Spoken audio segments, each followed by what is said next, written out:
What would I tell myself? It's okay to work on the management things.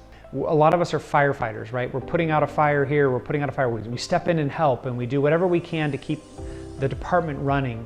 But you have to set aside time to work on your department. But the best managers spend time working on their department instead of just in it. And that's something I wish I would have learned early on in Wisper as a whole. So good advice I would give is if you want to move into management, you got to really want it. I remember when I first became a manager, it felt like I was getting squeezed from both sides. My employees were frustrated about upper management, and upper management was frustrated about my employees, and it was a no-win situation. So the thing is, you got to want to understand how to facilitate that change and find fun in it. So the qualities I would look for are one, optimistic, confident, willingness to listen and learn, having that the always learning is really, really important. Our business is always changing, so having that desire to learn more each and every day is really, really important. So the best advice I've ever received. When I went to work out of school, I worked for a woman who was the CEO of the first company I worked for out of graduate school. And I remember asking her, like, how did you become CEO? And she said to me, I said yes to every opportunity. And that information has stuck with me for 20 years now.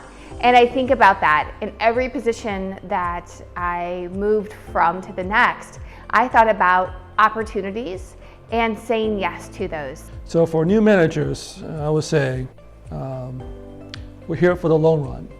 We're here for the long term. So focus on adding value, focus on helping others, and focus on removing barriers. Barriers for your team, barriers for yourself, and barriers for the company. For me, his advice is where possible, empower each staff member to be able to do things their way. In finance, for instance, a lot of things are structured, so there's kind of rules and policies and procedures to follow. In that instance, we need to follow them. But where possible, I always use the example, you know, we're in O'Fallon or we're in Mascouda here, and there's many roads that can get you from Mascouda to St. Louis. And you know what? I don't need to dictate to my staff members the road that they must take, as long as they're not going to go via Chicago to get there, you know, and be non-efficient. I think let them choose and let them empower them to make the decision themselves, and they'll have much more fulfillment in their jobs by doing that. So I would say first and foremost, I'm looking for someone who not only knows our core values, but believes in them and makes it their priority to carry them out in all of their actions. So managers get hit with 100 different priorities each day. And I think it's easy for the touchy-feely stuff to get lost in the mix with all tasks. But those are the qualities that make a really good people leader. So I think at the end of the day, what I'm looking for is a really good people leader. I can't actually quote the best advice I've ever received because it's really too vulgar for a training video. But I did have a mentor who told me one time, he said, he called me into his office and he said, look, bottom line is if you're not screwing something up, then you're not doing anything. So get out of my office and go screw some stuff up. And it was kind of his way of saying, like, I expect you to do stuff. I expect you to try things. I'm okay with you, failing and screwing a few things up. But the biggest thing is, for him, trying meant everything.